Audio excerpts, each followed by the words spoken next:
आज हम लोग संत पेतरुस और पौलुस का पर्व मनाते हैं। संत पेतरुस और पौलुस कलीसिया के एक पिलर हैं, अर्थात खम्भ हैं, अर्थात उनके आधार में कलीसिया का गठन हुआ और आगे बढ़ा। हम लोग का कलीसिया में इन दोनों को विशेष मान्यता दिया जाता है, कारण कि पेतरुस 12 शिष्यों में से प्रमुख रहे और यीशु ख्रिस्त उनको कहे, पेतरुस तुम चट्टान हो, चट्टान के ऊपर मैं कलीसिया का निर्माण करूँगा। ऐसी बातें हम लोग सुनते हैं और यही पेतरुस यीशु को दुर्भोग का संदर्भ में जब यहूदी लोग और उनके विरोधी लोग उसको पकड़े और जब पूछा गया कि क्या तुम भी उनका शिष्य नहीं हो, तो उस समय वो 3 बार इनकार किया था।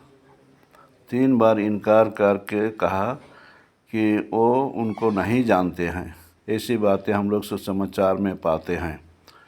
लेकिन यीशु ख्रिस्त बाद में, पुनरुत्थान के बाद में उनको पूछते हैं कि क्या तुम मुझे प्यार करते हो। ये सवाल वे एक बार नहीं 3 बार पूछे और जब 3 बार पूछे तो पेतरुस को शक हो जाता है और कहता है, प्रभु आप क्यों मुझे 3 बार तक पूछे कि मैं प्यार करता हूँ कि नहीं।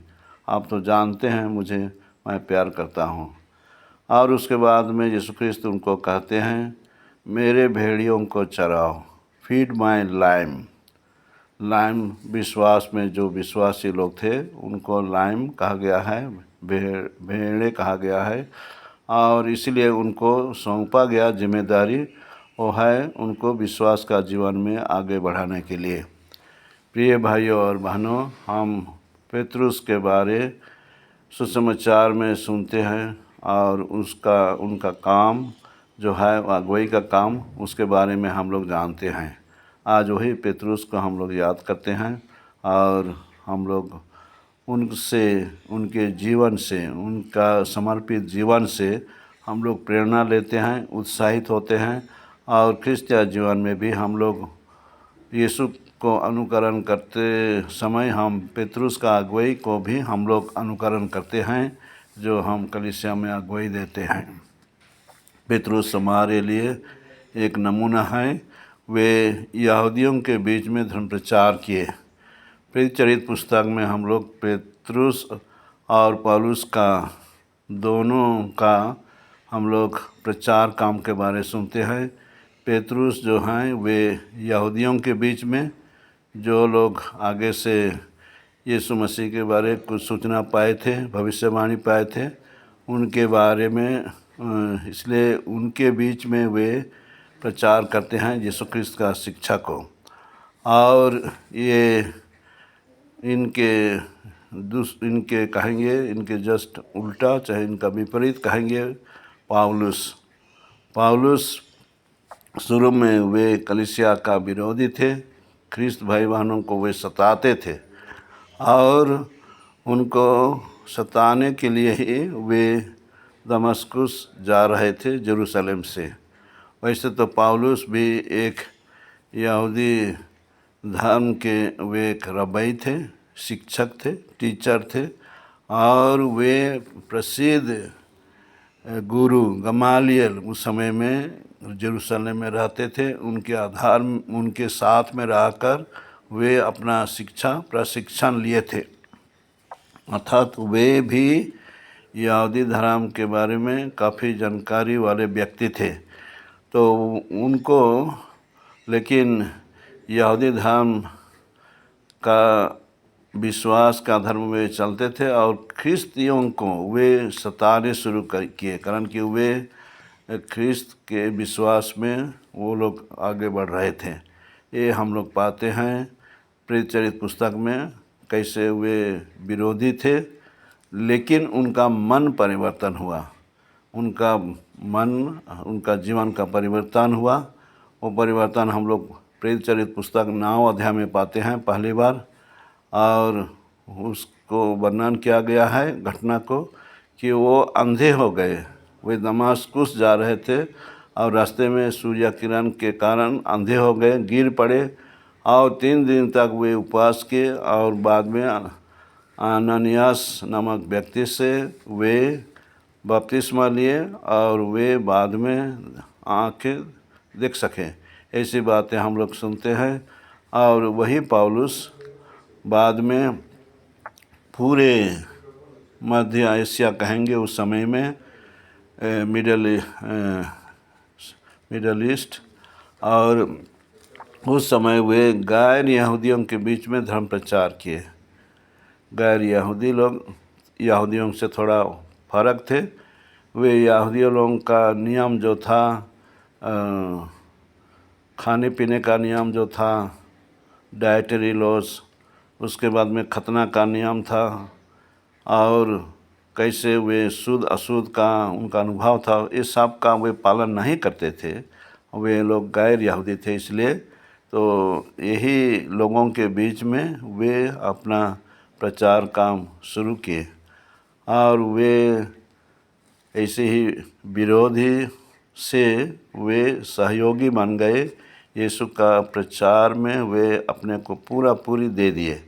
इसलिए हम लोग पढ़ते हैं रोमियों के नाम में संत पौलुस का पत्र में, मैं अच्छे लड़ाई लड़ चुका हूँ और लड़ाई उनके लिए है प्रचार का काम।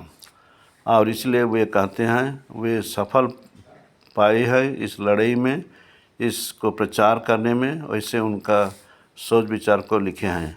हम लोग संत पौलुस के बारे में ऐसे हम लोग प्रेरित चरित्र में और उनके चिट्ठी के माध्यम में जानते हैं। वे एक विनम्र हम्बल एक सेवक थे, प्रचारक थे, और यीशु ख्रीस्त का शिक्षा को प्रचार करने में बहुत सी कठिनाइयों का सामना किए, लेकिन वे कभी हताश नहीं हुए। इसलिए हम लोग उनका जीवनी के बारे में पाते हैं। और वे बहुत सुंदर इसे चिट्ठी के माध्यम में, जहाँ वे जाने नहीं सके, चिट्ठी के माध्यम में उस समय का प्रथा था, कोई ऐसा लेटर्स के जरिए वे लिखे, उनको अभिवादन दिए, उनको उत्साहित किए, और उनके बीच में जो समस्या सब था उसके आधार में भी कुछ वे सलाह दिए, उनको निर्देश दिए। ऐसे हम लोग पढ़ते हैं। इसलिए संत पौलुस का जो चिट्ठी है हम लोग 13 उसके बाद में इब्रानियों के नाम भी चिट्ठी को शामिल करने से 14 होता है। ये 14 चिट्ठी हम लोग नए नियम के भाग में पाते हैं। हम लोग इस व्यक्ति को जितना इसका चिट्ठी पढ़ेंगे, जितना इसका सोच विचार को हम लोग इसी से पकड़ सकेंगे। और एक बहुत योद्धा, चाहे बहुत करेजियस व्यक्ति रहे, और यीशु का शिक्षा को वे प्रचार किए अलग अलग परिस्थिति में, अलग अलग धर्म के लोगों के बीच में, और इनका प्रचार काम में वे सफलता पाए उस समय में। ये हमारे लिए आज नमूना है। इसलिए दोनों प्रेरित आज हम लोग उनको याद करते हैं। दोनों प्रेरित शहीद हो गए रोम में, बस्ता में हम उनको याद करते हैं। उनके पर्व मनाते हैं, सोलेमनिटी, अर्थात धूमधाम से इसका पर्व मनाया जाता है। और रोम में ही दोनों का मृत्यु हुआ, मरण हुआ, और इसीलिए रोम को भी city of Peter and Paul भी कहा गया है, कारण कि पेतरुस का मरण वहीं हुआ। वो आखिरी में गृहबंदी थे और वहीं पर मरण हुआ, उसको शहीद किया, वो शहीद हुए। लेकिन वे यीशु ख्रीस्त जैसा अपना सिर को ऊपर ऐसा वे मानना नहीं चाहे, वे नीचे करके वे कहे कि यीशु जो उनका गुरु है उनके जैसा वे नहीं मारेंगे, लेकिन उसका उल्टा। ऐसे हम लोग पढ़ते हैं, कोई पुस्तक में, धर्म पुस्तक में लिखा हुआ है। तो पेतरुस का बहुत बड़ा कहेंगे, अभी उसके जरिए से हम लोग पाते हैं जो चेयर ऑफ पीटर अभी है संत पापा, उसी को पे करते हैं, कारण कि वही संत पहला प्रेरित थे जो उस अगुवाई का काम किए। उसके बाद में एक एक करके संत पापा लोग आए, उसको चेयर ऑफ पीटर कहा गया है। चाहे अभी हम लोग सेंट पीटर्स बसीलिका देखते हैं, ये बहुत बाद में पड़ा है, लेकिन ये गिरजा हमारे विश्वास का चिन्ह है और ये बहुत सुंदर ढंग से बनाया गया है। वहाँ सामने में 12 अपोस्टल्स का फिगर है और बहुत बड़ा होने के नाते बहुत से लोग यहाँ तीर्थ यात्रा के हिसाब से आते हैं और यहाँ शामिल होते हैं। अभी का संत पापा को भी हम लोग उनका प्रोग्राम देखते हैं तो वही वेटिकन सिटी कहा गया है, उसी जगह में देखते हैं। रोम में अभी संत पौलुस का गिरजाघर जो है थोड़ा शहर का बाहर में है, इसलिए संत पौलुस आउटसाइड द वॉल कहा गया है, अर्थात थोड़ा सा किनारे में है, इसलिए वैसा कहा गया है। लेकिन वहाँ भी बहुत लोग तीर्थ यात्रा के हिसाब में जाते हैं और पौलुस के जीवनी को मनन चिंतन करते हुए उनसे प्रेरणा लेते हैं। प्रिय भाइयों और बहनों, आज इस दिन में जब हम पेतरुस और पौलुस का पाप मनाते हैं, उनका शहीद दिवस मनाते हैं, उनको याद करते हैं, उनका शिक्षा से हम लोग प्रेरणा लेंगे। हम लोग क्रिस्तियाँ हैं, चाहे साधारण क्रिस्तियाँ हैं, चाहे पुरोहित हैं, चाहे धर्मसंघी हैं, चाहे कोई भी ऐसे विश्वासी हैं, हम लोग चलिए इनका जीवनी के बारे हम लोग पढ़ेंगे, उत्साहित होंगे और उससे प्रेरणा लेंगे कैसे हम यीशु का प्यार में हम लोग मजबूत होंगे, दृढ़ होंगे और वही प्यार से हम लोग आगे बढ़ेंगे।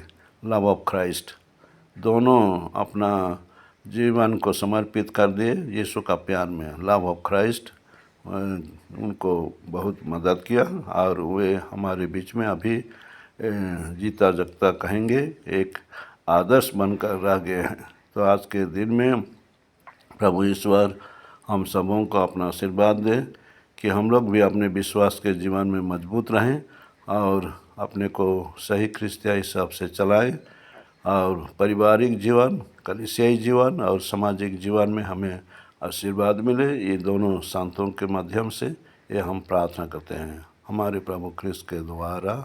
आमीन।